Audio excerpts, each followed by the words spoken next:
hard-earned money works better when you do it yourself.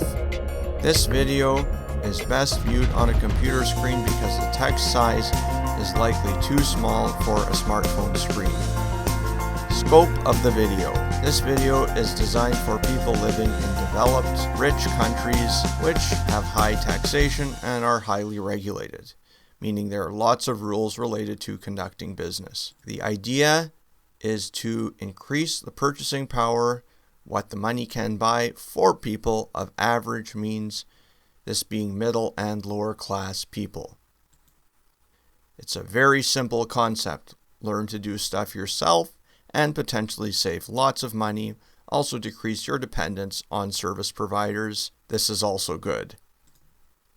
This strategy works because it legally avoids tax costs and also avoids most business costs. This is probably why Home Depot is so popular in Canada and the United States. It allows people to save lots of money by doing stuff themselves. Target audience: immigrants who need to adapt to life in a rich, developed country. Practical people. This is something many people can realistically do to help themselves financially. I appreciate all comments and suggestions. Problem: you need more money. Constraint: you can't make more. It's usually easier to spend less money than it is to make more. The solution: do it yourself and save some money. Learn new skills from experts on YouTube, not just myself, but lots of other people as well. Here's why do-it-yourself works. It's a 100% legal tax avoidance scheme.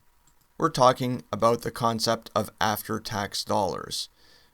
When you have a paycheck, you have a certain amount that you make, and before you ever get the money, income tax is deducted from that sum of money.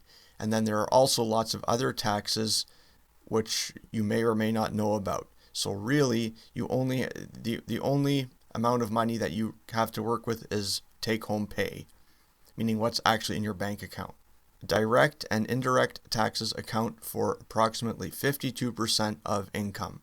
The number varies from country to country. The main issue is that it's a big percentage. The exact percentage doesn't matter. It will vary from demographic to demographic and country to country. If you buy the good or service, you pay with after-tax dollars. For every $1 you spend, it really costs you $1 is for you to spend, the other goes to the tax man. If you do it yourself, you aren't paying for the service. Very little money is being exchanged, consequently no tax is being paid. 52% tax on nothing spent is nothing. If you hire someone, you pay all the tax of the cost of service. For example, $10. This $10 really costs you over $20 in before tax dollars. The $10 is the after-tax money that you actually have to work with to buy stuff. Once you buy a good or service, the costs start to mount. It's not just taxes. Now we're getting into business costs as well. Taxes plus business costs equals the cost the consumer pays. So the price you pay at the store includes all of these costs, both from the business and taxation. These costs are passed on to the consumer whether they realize it or not. Some taxes and costs the consumer knows about, some they don't. Regardless, they're going to pay for it. Do-it-yourself only pays for materials and equipment rental. It saves all the rest of the costs, which is potentially a huge savings. This can make the family bank account look much better. This is not a complete list of business costs, including different types of taxes. Profit, accounting costs, workman's compensation, environmental costs, labor rate. This is a big expense on most projects, zero cost for do-it-yourself. Most of the cost of lots of stuff in developed countries is just the labor cost, meaning hiring the people to do it, and then paying for all the other costs associated with doing this. There's a debt servicing charge, which would be the interest paid on any loan that the company has taken. Employee benefits, training costs, more costs, legal fees, government relations costs, safety training and equipment costs, environmental costs and penalties, business taxes and sales taxes, hidden taxes, federal taxes, provincial taxes, even more costs, municipal or city taxes, consumption taxes, maintenance costs, markup cost, the middleman cost. For example, the more middlemen are involved in getting a product to the consumer, the higher the cost will be naturally, because everybody takes their cut. Insurance, recycling tax. Other costs I've forgotten to mention. Add your own to the list. Do-it-yourself saves money. This is why stuff costs so much. All these associated costs, both tax, which I call a red tape cost, and business costs, the expenses the business incurs to produce the product or service, and profit. This is why do-it-yourself saves money, because it is so much cheaper and efficient. This is how things work in most developed countries, rich countries. Goods and services cost a lot of money. This is often not true of underdeveloped or poor countries. There is usually very little taxation and regulations in these countries. The currency is often devalued, meaning it isn't worth much, and the labor rate is really cheap. That's why many companies manufacture in poor countries and ship the product to rich countries to sell it. It makes sense to make it where it's cheap to produce and sell it where you can get a really good price for the product. This is called a trade deficit. Do-it-yourself allows you to use this third world strategy to benefit yourself in the first world, developed rich country. Your labor costs you nothing, because when you're doing a project, you're usually not charging yourself to work on your own project. Do-it-yourself costs very few. If you do it yourself, the only cost is buying the materials and maybe renting a little bit of equipment.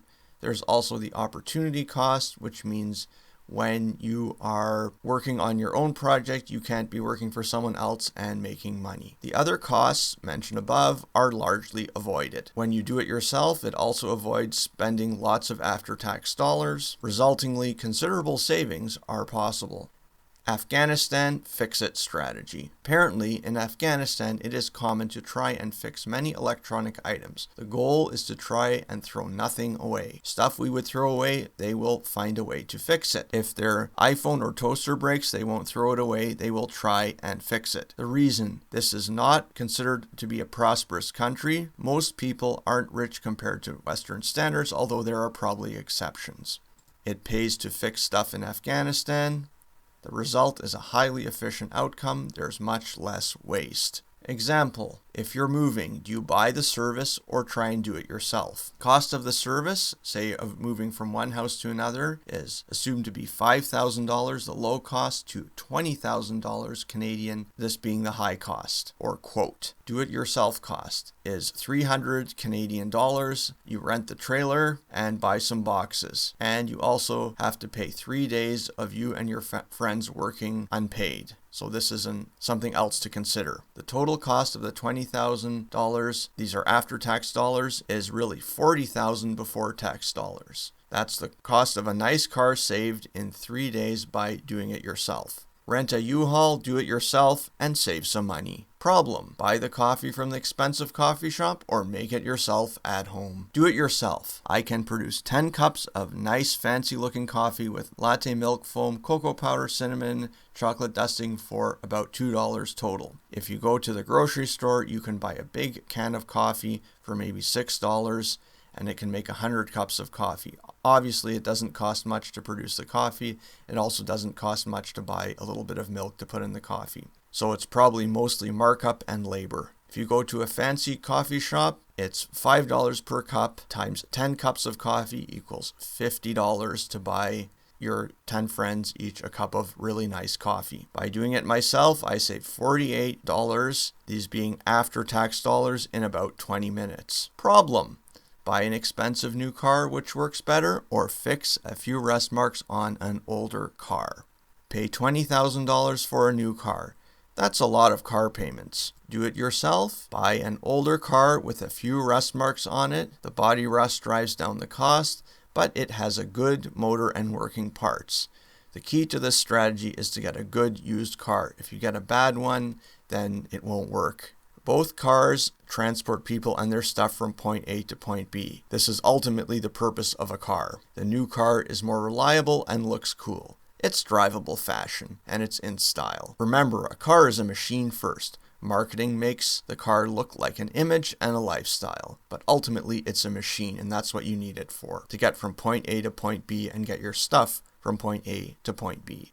An old car is less reliable, looks a little bit rusted, but does just the same thing as a new car. Learn some simple bodywork from YouTube, patch the rust and clean up the inside of the car, and then drive the car until it's dead. This, by my definition, is where it's no longer safe to operate the car or it is too expensive to repair. Using this strategy, you can potentially reap big savings. Car costs continued. Cost of an old car is $4,000. The cost of bodywork is 2 days of your time plus $200 of product. Cost of cleaning, half a day of your work, unpaid, plus $100 of cleaning supplies and maybe renting a steam cleaner from the store. Savings, $15,700. Fix up an old car and you can maybe drive it for 150,000 kilometers with a few repairs. This is more than 100,000 kilometer 4-year car lease. The same result, the car looks a little worse, but you save $15,700 after-tax dollars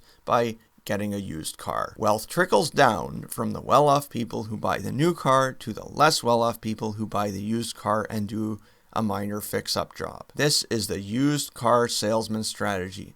Do the fix-up yourself and then keep the car instead of selling it. Do it yourself in developed countries versus underdeveloped countries. Rich developed countries have lots of regulations, typically, and they have hard currency, meaning the value of the money is worth a lot, which is, at the time of the making of this video, is the US dollar, which is the world's reserve currency. There's an expensive labor rate in developed countries. There are usually also lots of taxes, and these are safe and prosperous societies. Do-it-yourself has big potential payoffs under these conditions, particularly for middle and lower class people. Underdeveloped countries. These are economically disadvantaged countries known to many people as poor countries. They usually have few regulations, few taxes, and devalued currency.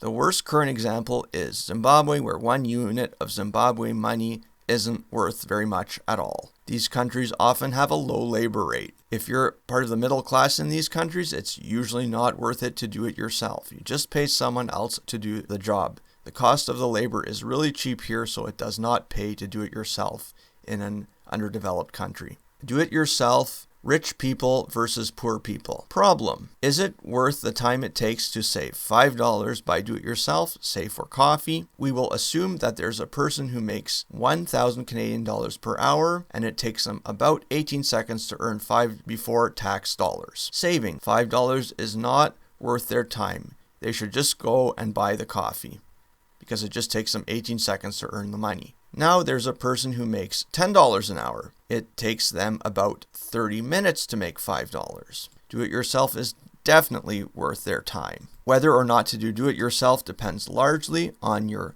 personal situation. You have to do a cost-benefit analysis for yourself. Thanks for watching. Make good financial decisions. Save lots of money. Here are 3 additional strategies which might be useful to you. The immigrant house strategy, an optional way to lower personal housing costs. It may or may not be feasible in your particular situation. The variety store strategy. You operate at close to 0 profit margins for a period of time in order to facilitate long-term gains. The factory fix-it strategy. Factories hire maintenance workers to keep on fixing expensive machines. They do not want to buy a new expensive machine unless it is absolutely necessary. Immigrant house strategy. Housing costs are a big part of most people's budget. Here's another strategy. Intelligent immigrants go and buy a big expensive house in a nice neighborhood. They put lots of people in the house, their extended family and friends. All of them work for a low labor rate. They find any kind of job like taxi driver, variety store job, whatever they can get. They work together to pay off the house pretty quickly. There's a low cost of living per person and they also get to live in an expensive neighborhood. It's crowded living, but a smart financial survival strategy. Why does it work? Instead of everybody renting their own little apartment, they share a living space, and the overhead costs, heating, water, electricity, etc., are shared. The cost per person is less than renting an expensive apartment. Plus, they own the house at the end. The security of this scheme is that so many people are paying into it. If one of them gets sick, the others collectively can still afford the mortgage. The money keeps on pouring in, the house gets paid off quickly, and correspondingly, there is less of an interest charge. Potential pitfalls of the scheme. There's the ownership problem, who owns the house, and there's also the problem of people have to get along in the house. But in certain cultures, this isn't much of an issue. The variety store strategy, a very smart strategy. Certain people, usually immigrants, buy a variety store and operate it at virtually zero profit for about 5 years. Correspondingly, their prices are cheaper than a variety store chain which operates for a profit. The big variety store chains cannot compete because they are a for-profit business. The big variety stores leave and the independent variety stores slightly increase their prices and start turning a profit. Factory fix-it strategy. A factory will often try and avoid purchasing big, new, expensive machines. They would rather hire lots of maintenance people to fix the machines. This avoids replacement costs. They will do anything to keep the big machines running and producing. Possible reasons for the strategy. The machine is really expensive to replace. The new machine isn't much better than the old machine. Both will break down eventually and have to be fixed continuously. Therefore, it's more efficient to keep on fixing the machine for as long as it is possible to do so. Save.